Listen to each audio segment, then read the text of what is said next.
అందరికీ నమస్తే అండి.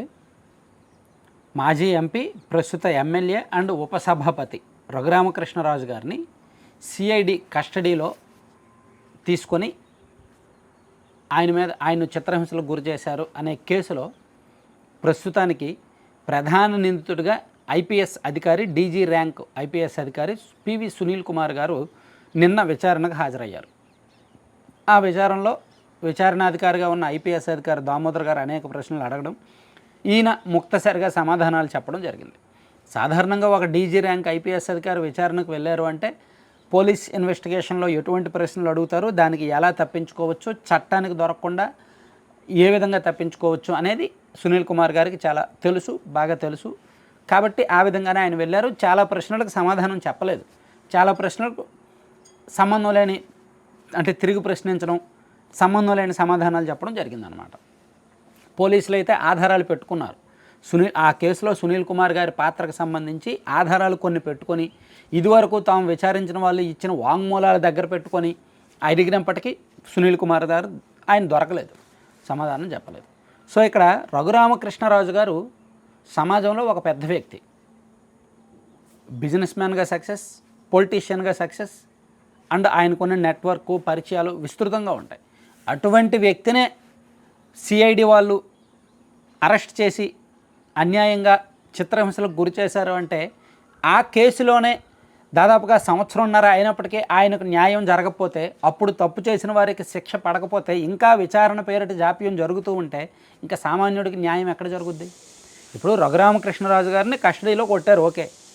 అలా ఇంకెంతమందిని కొట్టారో, ఆయన ఎవరో ఘర్షణ మీడియా అని యూట్యూబ్ ఛానల్ నడుపుతుంటాడు, బీవీఆర్, అతన్ని కూడా అరెస్ట్ చేసి కొట్టారుగా, 3rd డిగ్రీ. అండ్ చాలామంది సోషల్ మీడియాలో పోస్టులు చేసిన చాలామందిని సిఐడి వాళ్ళు ఆ 2020, 2021, 2022 ఆ టైంలో విపరీతంగా కొట్టారుగా. అరెస్ట్ చేసి అపరాత్రులు అరెస్ట్ చేసి గేట్లు పగలగొట్టి, గోడలు దూకి వాళ్ళని కస్టడీలోకి తీసుకొని ఎక్కడెక్కడికో తిప్పి 3rd డిగ్రీలు చేసి విపరీతంగా కొట్టారుగా. అప్పుడు సిఐడి చీఫ్గా సునీల్ కుమార్ గారే ఉన్నారుగా. ఒక రఘురామకృష్ణరాజు గారి కేసు ఎన్నాళ్ళు విచారణ జరుగుతుంటే మిగిలిన వాళ్ళు కేసు పెడితే ఇంకెప్పుడు న్యాయం జరుగుద్ది? సో ఇక్కడ సునీల్ కుమార్ గారు ఇక్కడ రఘురామకృష్ణరాజు గారి కేసు ప్రత్యేకం ఏంటంటే, నైటు ఎవరో ముసుగు ధరించి కొంతమంది వ్యక్తులు అపరిచితులు వచ్చారు, వాళ్ళు కొట్టేసి వాళ్ళు బయటికి వెళ్ళిపోయారు. అండ్ ఆ టైంలో వీడియో కాల్ చేసి అవతల వైసీపీ పెద్దలకు ఎవరో చూపించారు. ఇవన్నీ కూడా కొన్ని అనుమానాలు ఉన్నాయి.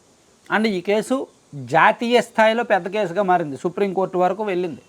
గుంటూరు జీజీహెచ్కి వచ్చిన రిపోర్టులు సరిగ్గా లేకపోవడం, తర్వాత సికింద్రాబాద్ ఆర్మీ హాస్పిటల్కి వెళ్ళడం, ఆర్మీ హాస్పిటల్లో ధృవీకరించడం, అది సుప్రీంకోర్టు వరకు వెళ్ళడం, ఇవన్నీ కూడా జరిగాయి. సో ఈ కేసు జాతీయ స్థాయిలో కొంత అబ్జర్వేషన్ ఉంది. నేషనల్ మీడియా కూడా ఒక రకంగా ఈ కేసును ఫాలో అవుతున్నారు. ఈ కేసులో సంవత్సరంన్నర అయినప్పటికీ ఏదో వాళ్ళకు గుర్తొచ్చినప్పుడు నెలకొకసారో 2 నెలలకు ఒకసారో నిందితులుగా ఉన్న వాళ్ళని, ఆరోపణలు ఉన్న వారిని పిలుస్తారు, విచారిస్తారు, వదిలేస్తారు. కానీ కంక్లూజన్ అయితే రావట్లా, పూర్తి స్థాయి దర్యాప్తు అయితే ముగిరిట్లా. సో అందుకే ఈ కేసు దర్యాప్తు విషయంలో సగటు తెలుగుదేశం పార్టీ అండ్ జనసేన అభిమానులకు కూడా అసంతృప్తి ఉంది. ఎందుకంటే పివి సునీల్ కుమార్ గారిని కేవలం రాజకీయంగా కూడా ఆయన టీడీపీ వ్యతిరేకి, కూటమి వ్యతిరేకంగానే చాలామంది చూశారు.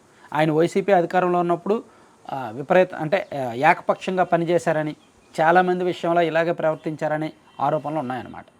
అయితే ఇప్పుడు సునీల్ కుమార్ గారిని కాపాడడానికి కూడా ఆయనకు ప్లస్ ఏంటంటే ఆయన కమ్యూనిటీ, తెలుగుదేశం పార్టీలో ఉన్న వాళ్ళు కూడా కొంతమంది ఆ కమ్యూనిటీ వాళ్ళు ఆయన తరపున పైరవీలు చేస్తున్నారు. అండ్ టీడీపీ ఆఫీస్లోనే ఆయనకు సంబంధించిన కొంతమంది పెద్ద వ్యక్తులు కూడా ఉన్నారంట. సో అందుకని సునీల్ కుమార్ గారి విషయంలో పోలీసులు 6 అడుగులు ముందుకేసి, మళ్ళీ 3 అడుగులు వెనక్కేసి, మళ్ళీ ముందుకేసి, మళ్ళీ వెనక్కేసి కేసు దర్యాప్తు అలా కొనసాగుతుంది తప్ప కంక్లూజన్ రావట్లేదు. సో అందుకే నాకు తెలిసినంతవరకు సునీల్ కుమార్ గారు ఈ కేసులో దొరికే అవకాశం లేదు. సో మన ఛానల్లో ఇటువంటి short videos, simple analysis videos కాకుండా depth investigation and research analysis videos కాదు, కంటెంట్ రాబోతుంది. మనం మంత్లీ మ్యాగజైన్ ఒకటి తీసుకురాబోతున్నాము. ప్రతి మ్యాగజైన్ కూడా నెలకు కేవలం 30 రోజుల్లో 30 పేజీలు మీరు చదివితే చాలు, ఒక రాజకీయాలకు సంబంధించి పూర్తి అవగాహన, కంప్లీట్ డిక్షనరీ, ఒక జర్నల్ టైప్లో మీ ఇంట్లో ప్రతి ఇంట్లో కూడా ఆ మ్యాగజైన్ ఉంటే బాగుంటుంది. దీనిలో గ్రౌండ్ రిపోర్ట్స్ ఉంటాయి, అనాలిసిస్ ఉంటుంది, రీసెర్చ్ ఆర్టికల్స్ ఉంటాయి, పాలసీ డెసిషన్స్ మీద తప్పొప్పులు ఉంటాయి, ఉన్నట్టు కుండబద్దలు కొట్టేలా అనాలిసిస్ చేస్తామన్నమాట. సో వీడియోల కంటే టెక్స్ట్ కంటెంట్లో మనం రాయడానికి కొంచెం ఇంట్రెస్ట్ ఉంటుంది, ప్లస్ బాగుంటుంది.